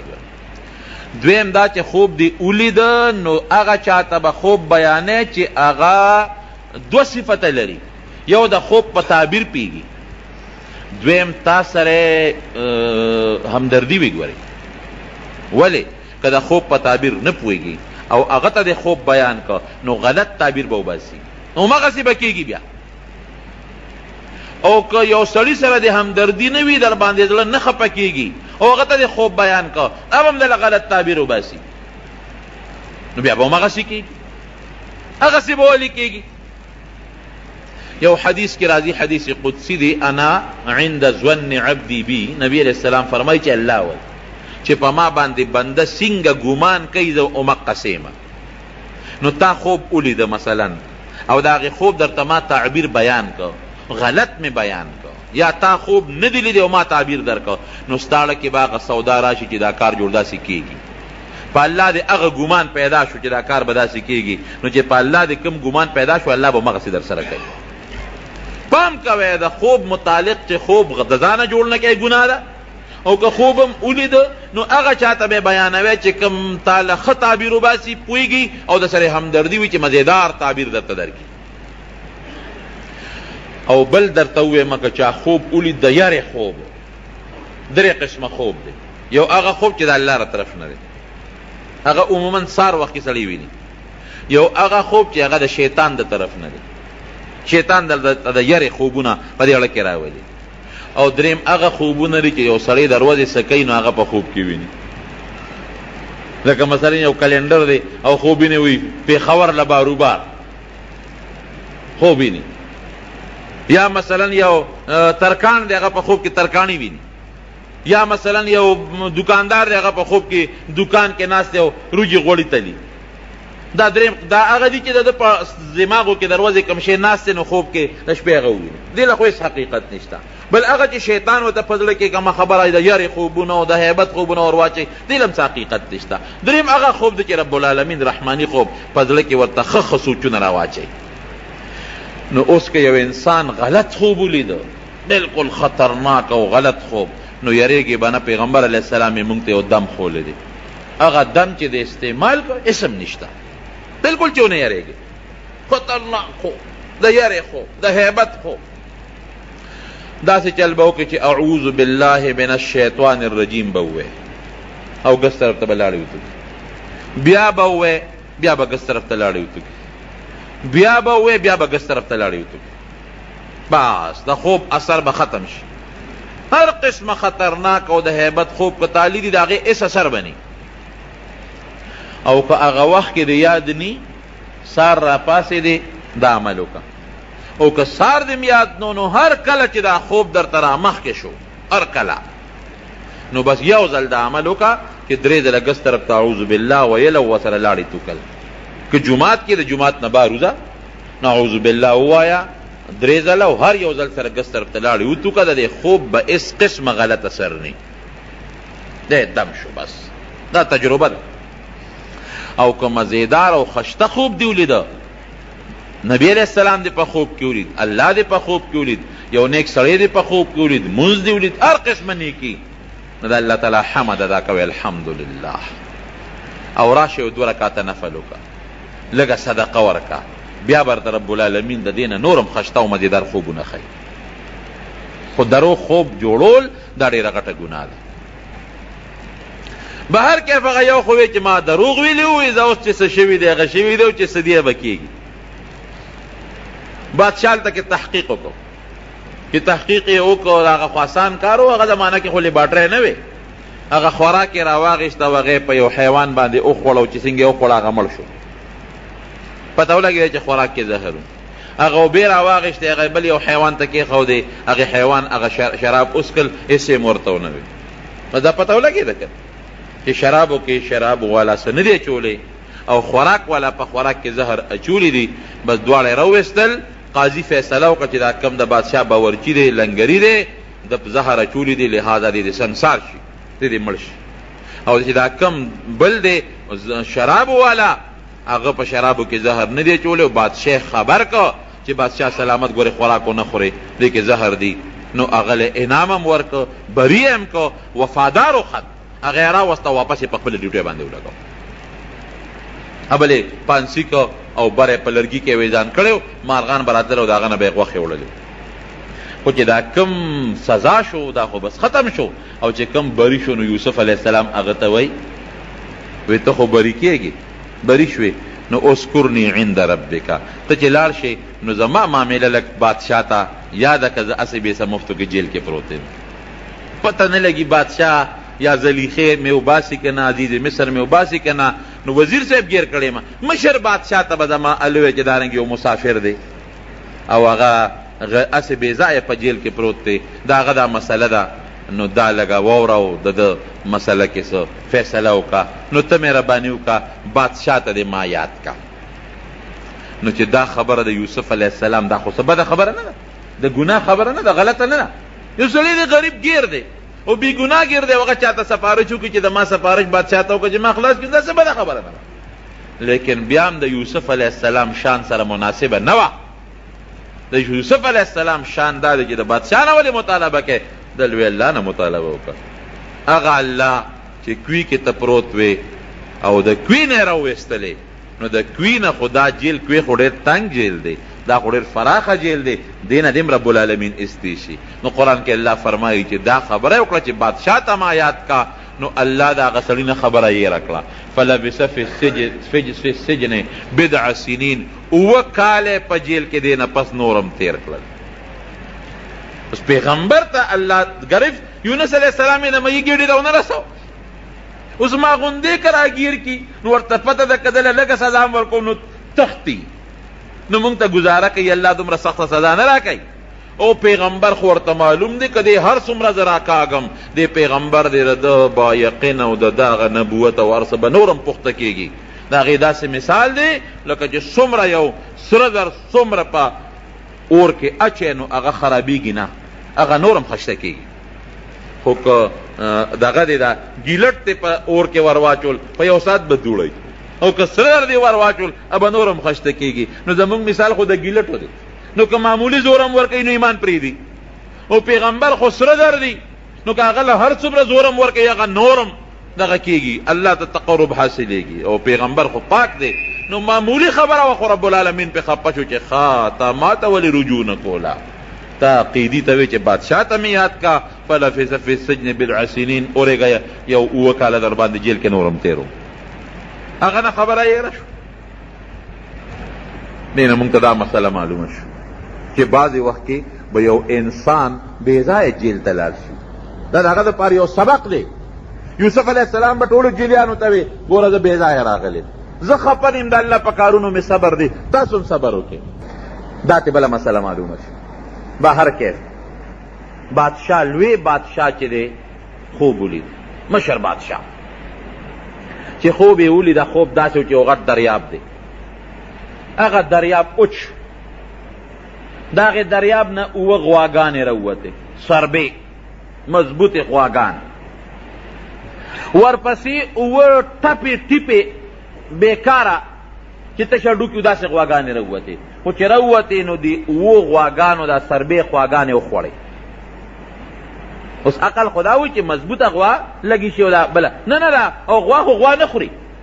نو دا 7 غواګانې دا ټپې ټیپې رالې او دا سربې غواګانو باندې بس ورغړم کړی و، هغه سربې غواګانې واړه الواق تېرې کړی و، ویې خوړې. بلې ده ولیدل چې 7 شنه وږي و د غنمو، ډېر اعلی مزېدار، او 7 اوچ زیړ وږي و. نو دا زیړ وږي د غنمو د دې شنو وږو نه تو شوي دي. لکه بعضې وخت کې که ستاسو خیال وي که نه، نو په دې اونو باندې یو زیړ غوندې شی لګېدلي، نري نري زیړ زیړ تارونه، څه ورته وایي؟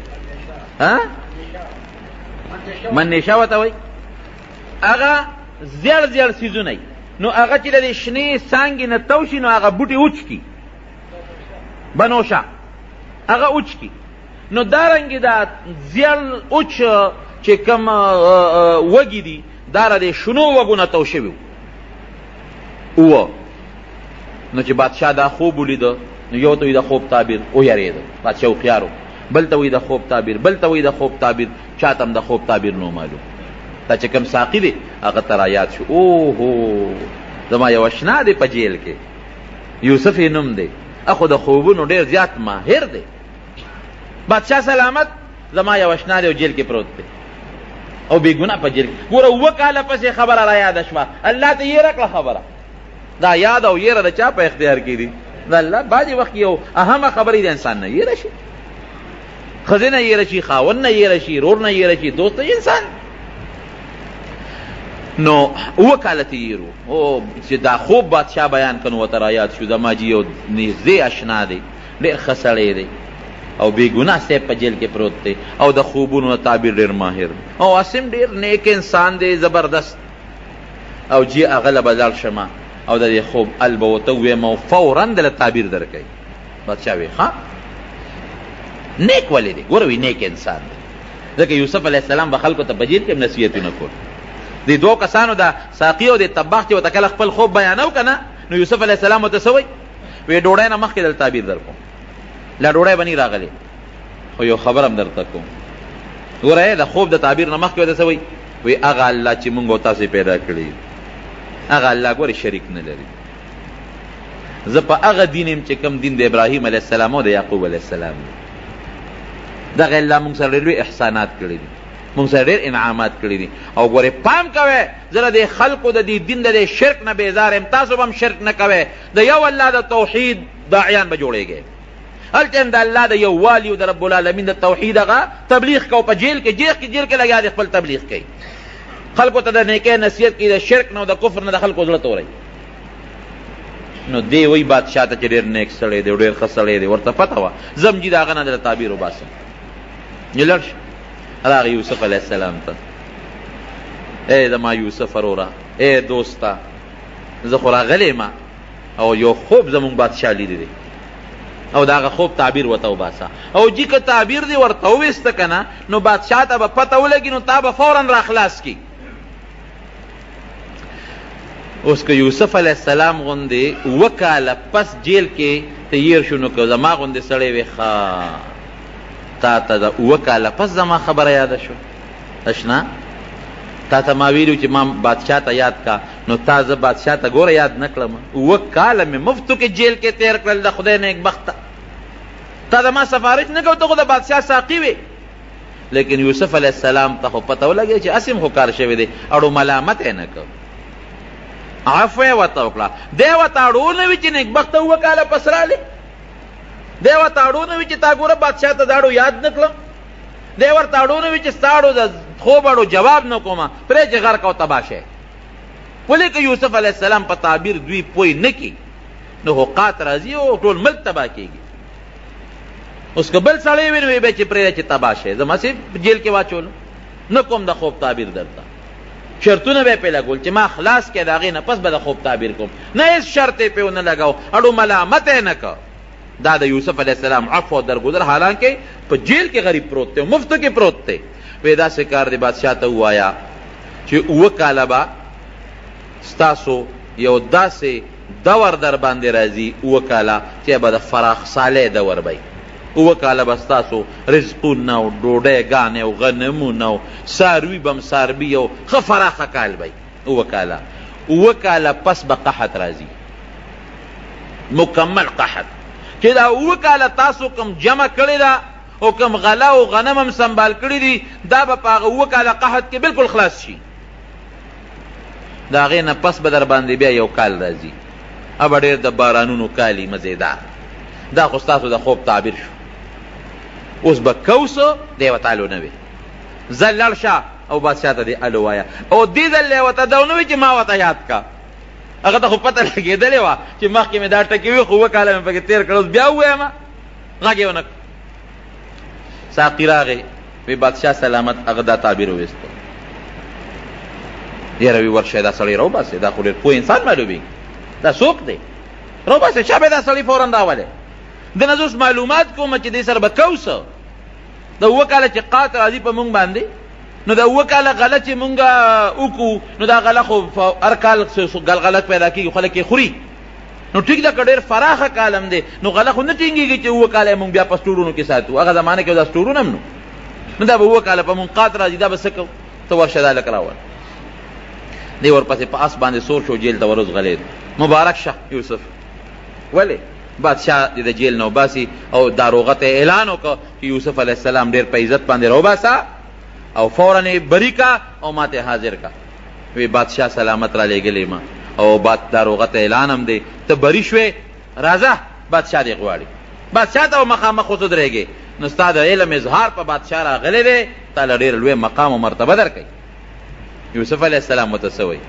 نه جیل نه نوځي او تا چې وی چې ما بادشاه ته یاد کا او جیل نه نوځي وی نه که نه جیل نه نوځم لاول د دا تحقیق بادشاه وکړي چې ښځې په حقه دي زلیخه په حقه ده او که زه په حقه یم زما په جامه داغ لګېدلی دی لاول به دا خبره فیصله کوو هسې نه چې سبا خلک په ما د بادشاه په دربار کې الزام لګوي چې د زلیخې ته خدا نه خواسته زما په جامه داغ را نشي لاول به زما او د زلیخې معامله پاکه و او ښکاره به اعلان کېږي چې ګناه د یوسف او که ګناه زلیخې وه د هغې نه پس به د جیل نه وځم نبی کریم صلی الله علیه وسلم فرمایي وی رب العالمین دی یوسف علیه السلام سره ډېر احسان وکړي وی که د یوسف علیه السلام په جیل کې زه پروت وی او ماله دقسې سړی راغلی و چې بادشاه دې غواړي نو زه به فوراً د جیله وتلی وم خو یوسف علیه السلام ګورې د جیل نه نوته او د خپلې مامنې لاول صفۍ راولي د هغې نه پس د جیل نه وځي دا نبی کریم صلی الله علیه وسلم فرمایي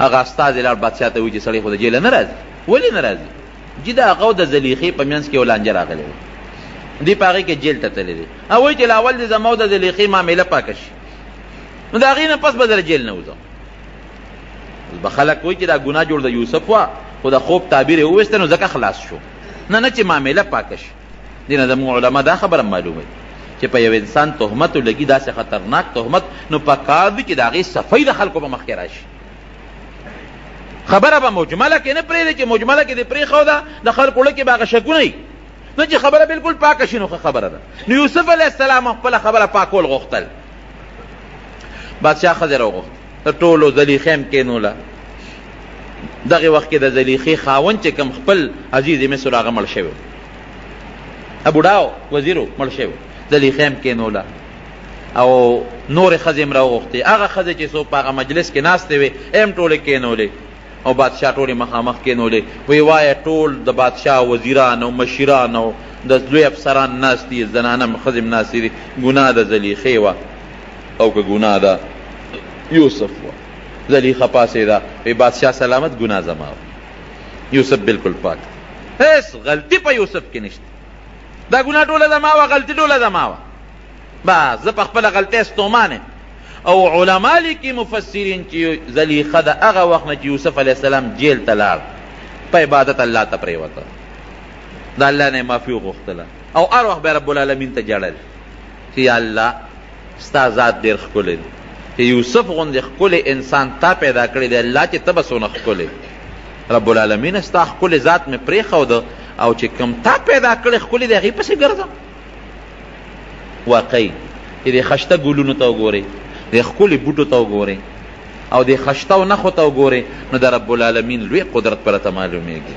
دا د رب العالمین د قدرت نښې دي الله دا خو تا پیدا کړی دی یوسف دې دومره ښکلي دی نه الله ته به څومره ښکلی ستا څومره خشته ښکلی قدرت دی نه الله ستا حسن مې پرېښود ته مې پرېښود د انسان حسن پکې شو لویې توبې رب العالمین ته وویستله د الله ذات ته او بس د الله د ذات نه معافي وغوښتل او په عبادت به پرته و او الله ته به یې جړل هر وخت د رب العالمین په حضور کې به جلاګانې کولې او دغې وخت کې اقرار هم وکړه چې بالکل یوسف د ګناه نشته ما ته مطالبه کړې ده او دا غلطي ما کړې ده یوسف علیه السلام ته یې وی چې بس صفۍ راله ټولو وزیرانو ته او اهل سلطنت ته او هغه زمانه کې چې کوم ذرایع ابلاغ وو هغې ټولو دا خبره خوره کړله چې غلطي د زلیخې وه اوس توبهګاره ده د یوسف علیه السلام غلطي نه وه د هغې نه پس یوسف علیه السلام راوویست د جیل چې راوویسته نو د هغه کمیس واغوسته کم کمیس چې د سره محفوظ پروت و ما درته تېره جمعه ویلي چې ابراهیم علیه السلام په غور کې و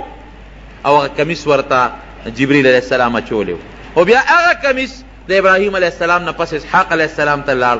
اسحاق علیه السلام یعقوب علیه السلام خپل زوی له ورکو او یعقوب علیه السلام دا کمیس د ریخمو کمیسو د یوسف علیه السلام په دې غاړه کې چولو، تعویض غوندې شکل کې. د جنت اعلی قسمه ریخمو. د ریخم استعمال ګوره سړو له منع دی، ښځې کولی شي، سړو له منع دی. نبی علیه السلام فرمایي، دا خبر یاد وساتئ، چې په دنیا کې سړی ریخم استعمال کړل یا سره زر استعمال کړل نو د اخرت د سرو زرو د ریخمو نه به محرومي. که دلته ریخم واچول په آخرت کې به ریخم، په جنت کې خو قیمتي جامه ریخم دي، د هغې نه به محرومي. که دلته کې سره زر استعمال کړل د جنت د سرو زرو د کالو نه به محرومي. جنت کې به ښځې هم د سرو زرو کالي اچي، سړي به هم اچوي، سړي به هم د سرو زرو کالي اچي. خشته خشته بنګړي. نو اصل کې اوس خو خلک وایي یاره بنګړي خو سړي چې اچوي نو ځان ورته ښه پکې نه ښکاري. نه نه نه، ابه داسې نه. دا ګړی چې مونږ اچو دا هم یو بنګړی دی که نه، دا ګړی هم یو بنګړی دی چې انسان یې اچوي، نو ته مونږ ته خو په ګړی ځان بدي نه ښکاري. دا چې کوم رواج دي د ښځو، نو که سړی هغه رواج استعمالوي نو پې بدي ښکاري. هغه جنت کې به دا د ښځو رواج نه لکه پخوا فرعون او د لویو لویو بادشاهانو به غټ غټ بنګړې چولي، او به د هغوی دپاره فخر و عزت به و. دارنګې جنت کې به سړي غټ غټ بنګړي به چولي. خو که په دنیا کې سړي سره در استعمال کړل د جنت د کالو د بنګړو نه به محروموي، بیا هلته کې به الله نه ورکوي. دا ګوت اچول، دا سرو زرو ګوتې بعضې سړی اچوي، دا ګورې ګناه ده، قطعا ګناه ده. د سرو زرو ګوتې بالکل به نه استعماله. څوک د سرو زرو غاښ لګوي، څوک د سپینو زرو په کاسه او په جام کې اوبس کی، دا ګناه ده سړو دپاره. سره زر ښځه استعمالولی شي، ریخم ښځه استعمالولی شي، سړي به بالکل نه استعمالوي، دا ګناه ده. پام کوئ د سرو زرو ګوتې بعضې وخت کې زمونږ په دې وطن کې رواج د چا چې وادي یا کویدني نو هغه سړي ته خلک ګوته جوړوي. خیر دی که دې جوړه کړه جوړه کوله، خو هغه سړی دی هغه ګوته په خپله نه استعمالي، ښځې له دې ورکړي هغه دې استعمالوي که نه، ښځې له دې ورکړي، ښځه به هغه ګوته استعمالوي، خو سړي به ګوتې قطعا د سرو زرو نه استعمالي. که سړی ګوته استعمالوي نو د یو ګوتې د سپینو زرو د ګوتې اجازت شته، د زیړو د ګوتې اجازت هم سړو ته نشته، د اوسپنې د ګوتې اجازت هم نشته، د سرو هم نشته. د زیړو ګوته د سپینو زرو ګوته اچولی شي، خو هم د دریو درېنیمو ماسو نه زیات نه، درې درېنیمو ماسو نه زیات نه، درې درېنیمو ماسو پورې استعمالولی شي. او که پکې د عقیق غمې ولګې، زمونږ د امام د بخاري شریفو یو محشي لیکلی دي، که په هغې کې د عقیق سور غمې دې ولګو او داسې طریقه دې ولګو چې هغه سرمن سره لګي، وي دا د زړه د بیمارۍ دپاره یو علاج دی. بهر کې د یو شارح قول دی، دا د نبی علیه السلام حدیث بیا هم نه دی. نو بهر کیف هغه د ریخمو کمیس د یوسف علیه السلام واچو. نو ګوره چې خشته یوسف هم خشته دی علیه السلام، او کمیس هم د ریخمو دی، بیا د جنت کمیس دی، هغه واچو. او مفسرین لیکي چې بادشاه ولې یو جوړه م ورولېږله چې دی خو جیلي د جیل جامې به وي، دا جوړه ورته واچوې، تاج یې ورولېږه دا ورته په سر کې، او خشته مزېدار ښکلې خوبصورته لباس او زیب و زینت برابر چې په اس باندې راغی د بادشاه دربار ته او ورننوت او بادشاه ورته وکتل، نو د هغه ورسره غیر اختیاري محبت او مینه پیدا شو. او دا لکه دا خو فرشته سیرت انسان دی، دا جیل کې دی غریب دونه موده تېره کړه او بېګناه جیل کې تېره کړه، د سره خو ډېر لوی ظلم شوی دی. او دومره قابله لږ چې د خوب تعبیر څونه مزېدار وباسي. راځه دلته کښېنه ما سره، ځان سره په تخت شاهي باندې کښېنه. بادشاہ ته اوه جبې یادوي، اوه اوس هم دې بادشاهانو ته زمونږ په نسبت لږې زیاتې جبې یادوي، اوه جبې ورته یادوي. نو چې ده به په کومه جبه کې خبره کوله نو یوسف علیه السلام به ورسره په هغه جبه کې جواب ورکو، په بله جبه کې هغه هغې کې جواب ورکو. یا لکه دا تا له دومره جبې څنګه درځي، ته څوک یې؟ ټوله قصه یې ورته وکړه. صاحب زه داسې ماشوم یم او زه کشر یم، دلته مسافر یم، د غلامۍ ژوند مې تېر کړی دی، خو زه د یو لوی پیغمبر بچی یم چې د هغه نوم یعقوب علیه السلام دا ما د هغه نه زده کړي دي. هغه یعقوب علیه السلام د یو بل لوی پیغمبر زوی دی چې د هغه اسحاق علیه السلام نوم دی. هغه اسحاق علیه السلام د یو بل پیغمبر زوی دی چې د هغه نوم ابراهیم علیه السلام دی. نسبا موږ د پیغمبرانو نسل یو. زه کوی کې غورځولی شوی یم، د کوی نه بیا راوتیم، د غلامۍ زندګي مې تېره کړه، بیا د وزیر کور ته الله را ورسولم، بیا د ګناه مطالبه رانه وشوه، هغې نه الله بچلم، بیا جیل ته پکې لاړم، اوس ستا مخکې دغه د حاضر ولاړ. دا ټولې ژبې ماله راځي. ښه زما د خوب تعبیر ویا خو ما صاحب ایستی دی، وی دې سره به کوو څه؟ دا راته یو الو ښایه چې دې سره به څه کوو چې دا 7 کاله بارانونه وشي او غلې زرغونې شي، نو دا خو به په هغه 7 کالو کې خلاص شي. 7 کاله چې کم قات راشي هغې سره به څه کوو؟ وی بادشاه سلامت زه به راته علاج وښیم. وایه سیل او ټول وزیران دي او مشیران ټول ناست دي. وی دا چل به وکړو چې 7 کاله خو د رب العالمین د طرف نه تا چې دا 7 سربې غواګانې ولیدلې او دا 7 شنه وږي دي ولیدل، د هغې خو دا تعبیر دی چې رب العالمین به ښه بارانونه کوي، سیلې به او دا ځمکه به دا ګیاګانې هم زرغونې کړي او دا غنم به هم زرغون کړي. نو غله چې څومره یي ابه مونږ په خپلو وږو کې ساتو. ګوره هغه زمانه کې خو دا دغه ونه دا سټورونه دا به مونږ په خپلو وږو کې ساتو. نو دا قاعده ده چې غله دې په خپلو وږو کې وساتله نو هغه خرابېږي نه. اوس خو خیر خلک نه کوي، خو پخوا چې به تخم له جوار کې ښودل نو د وږو نه به یې ګورې نه شو کوله. داسې ده که نه حاجي صاحب؟ هغه به په هغه خپلو وږو کې او بیا په دې بڼو کې بند به اکثر دې خلکو ساتل. اوس هم دا قاعده ده چې که غنم تا را واغېشتل او غنم په هغه خپلو وږو کې بند دي، تیراواله په وږو کې بند کا، اس قسمه سپږی به وله نه راځي نه به وله چینجې راځي.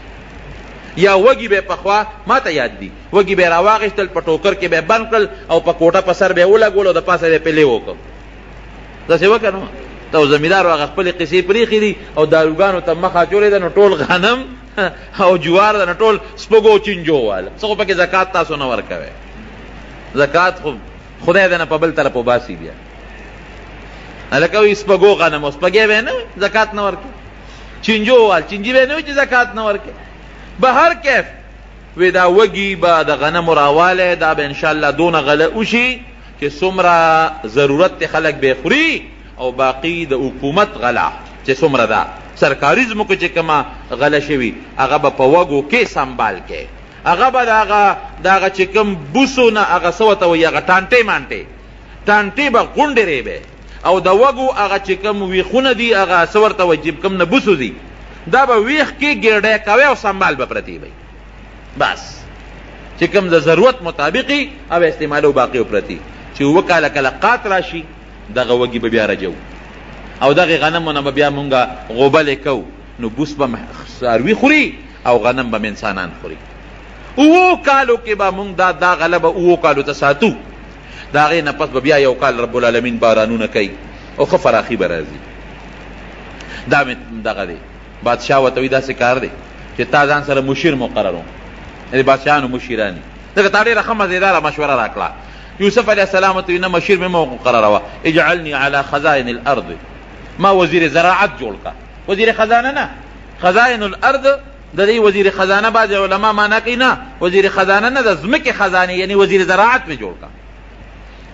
ولې چې زه دله دا سیسټم برابر کم، دا غله دله محفوظ کم، دا غنم دله په دې اوچو په دې باراني علاقو باندې وکرم او دا 7 کالو دپاره سنبال کم چې د قات مسله ختمه شي.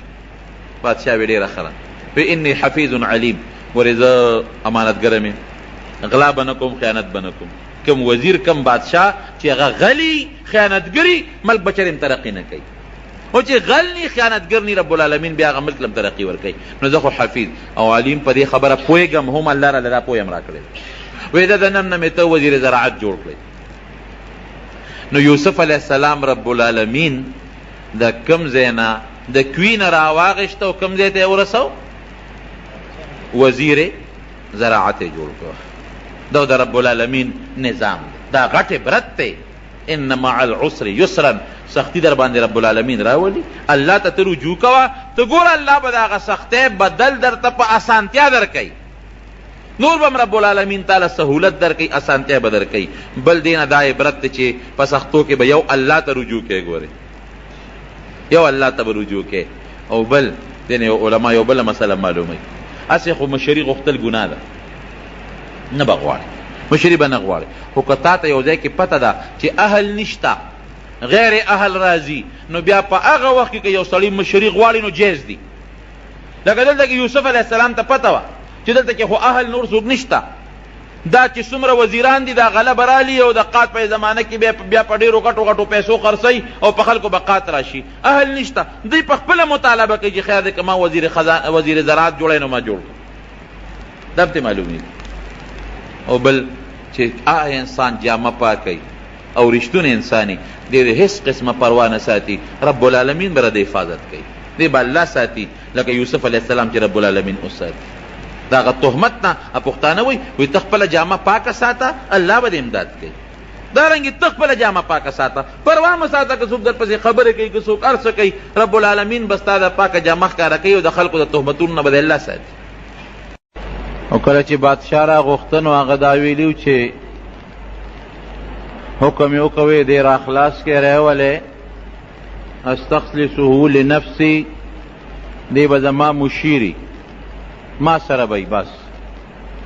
ځکه د یوسف علیه السلام علم او د هغه پویه او د هغه هوښیارتیا ورته معلومه شوه، دانایي ورته معلومه شوه، نو ځکه یې ده وی چې استخلصه لنفسي، ځان سره به ساتم، زما خاص مشیر بی، د مشورې خاون بی.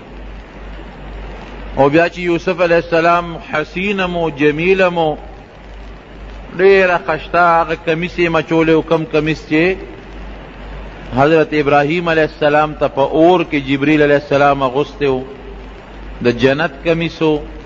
او بیا په کوی کې جبریل علیه السلام د ده په غاړه کې واچو، ځکه پلار ده ته دا غاړه کې اچولی و، هغه یې چولی و جنتي کمیس او خوبصورته شخصیت.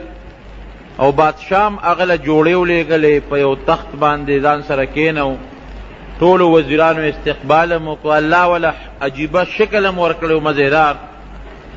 د شکل خپل ځان له د انسان یو مخورستوبي د انسان، دا شکل د تور او د سپین سره تعلق نه لري. یا بعد انسان شرنګ نه توري لیکن هغه له الله داسې د مخ یو عزت ورکړي، خلک یې قدر کوي. نو دی خو خشته هم و. بادشاہ چې ته بیا تپوس وکړه او ده ولکه مشورې ورکړې، وی تا ځان سره مشیر کوم، وینا اجعلني على خزائن الارض انی حفیظ علیم، ما د خزانې د ځمکې خزانې یعنی د زراعت وزیر، یو خو عام وزیر خزانې نه، د ځمکې خزانه خو زراعت ته فصلونه دي. او د خوب تعبیر هم دغه طرف ته چې قات به راځي، نو زه ډېره حفاظت گزاره میم، حفاظت کوونکې میم، امانتګره میم، پوهېږم الله راله علم پوی هم را کړې ده. وی ډېره ښه ده، وزیر زراعت مقرر. دغه درمیان کې چې دی روت هغه عزیز مصر هم مړو، کم عزیز مصر چې دی ورسره مخکې د غلامۍ زندگی تیروله، او د هغه چې کومه ښځه و زلیخه چې د یوسف علیه السلام سره محبت و، هغه هم تقریبا د بوډاوالي عمر ته رسېدلې وه، بوډۍ وه. بیا بادشاہ ورته درخواست کی، دور منصور لیکلی دی، بادشاہ ورته درخواست وکړه چې یوسفه داسې وکړه چې دا زلیخه په نکاح والا خاوند یې مړ دی، تا سره ډېر زیات محبت او ډېره زیاته مینه وه در سره، او د هغې د هغه محبت او د مینې د وجې نه ته جیل ته هم لاړې، هغې اقرار هم وکړه چې غلطي زما وه، څه ګناه الله د هغې نه هم نه ده صادره کړې، هم الله د ګناه نه بچ کړه، کومه غټه ګناه چې ده، ته خو الله سې مو ساتلې. دا زما یو درخواست ومنه، د هغې زړه به لږ په قلار شي، او خاوند یې مړ دی په نکاح والا. یوسف علیه السلام دا هغه بادشاه هغه درخواست قبول کو او زلیخې سره بیا نکاح وکړله. نکاح نه پس عجیبه زندگی و. بیا یو ځل یوسف علیه السلام هغه د ښځې او د خاوند منځ کې چې کوم تعلقات دي هغې ته به زلیخې هېڅ توجه نه ورکوله، هېڅ قسمه. یو غاړه کې به ناسته وه او نفل به یې کول، الله به یې یاده و، جړا به یې کوله. یوسف علیه السلام ته یو ځل تپوس وکړه، زلیخې زه خو هغه مینه محبت چې ستا کم ما سره مخکې و او ته کم محبت تی ما سره لرو، هغه خو پرېږده وه چې کم د ښځې د خاوند خپل تعلقي ام را سره نه ساتې، دا ولې هغه محبت دې څه شو، هغه مینه دې څه شوه. زه هغه وخت کې غلام یم، اوس زه وزیر یم او د بادشاه د دربار خاص انسان یم، نو ستا هغه محبت مینه خو ډېره زیاته وه، او هغه پرېږده وه، هغه د ښځې خاوند چې بل سره کومه مینه یو کم محبت وي، هغه ما سره اوس نه ساتې، دا ولې.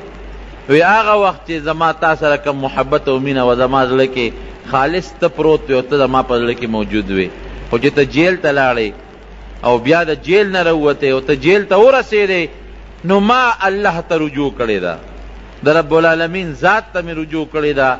اوس زما ټول زړه د الله سره دی، زما زړه کې اوس هغه شی ختم شوی دی، د هغې په ځای ما الله ته ډېر درخواستونه کړي دي، ډېرې توبې مې غوښتې دي، ډېرې معافۍ مې غوښتې دي. او ستا په ځای زما زړه کې الله ناست دی، د الله محبت ناست دی، هغه څیزونه زما د زړه نه وتي دي. ختمه ده هغه خبره. بیا الله تعالی دوه زامن د یوسف علیه السلام او د زلیخې نه پیدا کړل. یوه لور ته الله پیدا کړه، هغه لور بیا د ایوب علیه السلام په نکاح کې ایوب علیه السلام ته واده شوه. بهر کیفه چې دی کله واپس راغی او دی وزیر شو، 2 کاله چې کم خوب لیدلی شوی و د هغه خوب مطابق د فراخۍ کالونه شروع شو، ځمکې داسې غلې راوچتې کړې، غنمان زرغون شو. او هغه زمانه کې چې کومه د ځمکې سبزي وه یا د ځمکې غله وه، په ډېر وافر مقدار کې هغه خوب لیدلی شوی و ده چې 2 کاله به بارانونه مي، 2 کاله به غلې م زرغونې شي او د هغې نه پس به 2 کاله قحطي. نو د 2 کاله چې کم غله زرغونه شوه، حضرت یوسف علیه السلام ته خو الله علم ورکړی و، د هغې دپاره یې غټ غټ ګودامونه جوړ کړل فوراً، چې ورپسې ورته پته وه الله ښودلې وه د خوب نه چې 2 کاله قات به راځي. نو که دا غله مونږ اوس ختمه کړو 2 کاله او بیا څه کوو؟ هغه غله په غټو غټو ګودامونو کې په هغه وږو کې سنبال کړه. تېره جمعه مې تاسو ته ویلي چې وږي کې غله کېدې نه خرابېږي هم نه، هغه یې سنبال کړل او ټوله یې خوندي کړله. 2 کاله به چې خلکو خوړل او یې ساتل، او چې کم د حکومت ځمکه وه هغه ځمکه کې هم غلې وکرلې. که د خلکو نه به کومه غله وزګاره شوه، د خلکو په پټو کې هغه به هم ته د فوراً واغېشتله او ټول ګودامونه ډک شو. ورپسې 2 کاله قات راغی، 2 کاله چې کم قحط راغی، نو بیا به هغه غله یوسف علیه السلام د ضرورت مطابق خرڅوله. خلکو سره خپلې غلې هم نه وې، د ساتلې وه به یې خرڅوله ضرورت مطابق په پیسو باندې او دارنګې په نورو څیزونو باندې. نو د مصر چې څومره خزانه وه هغې د پیسو نه او د زرو نه د سرو د سپینو نه بلکل ډکه کړه. او قات داسې و په 2 کاله کې چې د مصر نه بار په میلونو په سوونو میلونو باران بلکل بند و. د کله چې باران بند شي که نه، نو ګوره دا رزق که یو سړی وي چې زما ځمکه او زما پټی دی، بېشک دا ځمکه او پټی روزي زرغونی، خو د چا په حکم یې زرغونی؟ د الله په حکم. الله که باران بند که دا نیرونه به بیا نی ختموي. دا مونږ ونه لیدل څه زمانه مخکې دې نیرونو کې مو اوبه وچې شوې، لږ غوندې یو میاشت باران بند شي نو بیا کویان هم اوبه وچېږي، بیا درک ته اوبه نه لګي. دا خو د رب العالمین یو نظام دی، دا زمونږ ایمان دی او دا زمونږ عقیده ده چې روزي په دې ځمکه کې پرته ده، خو ګورې د الله په حکم. الله چې غواړي درکوي به، که الله ونه غواړي ځمکه به دې مې، جایداد به دې مې، مال به دې مې، قات به در باندې راولي. هېڅ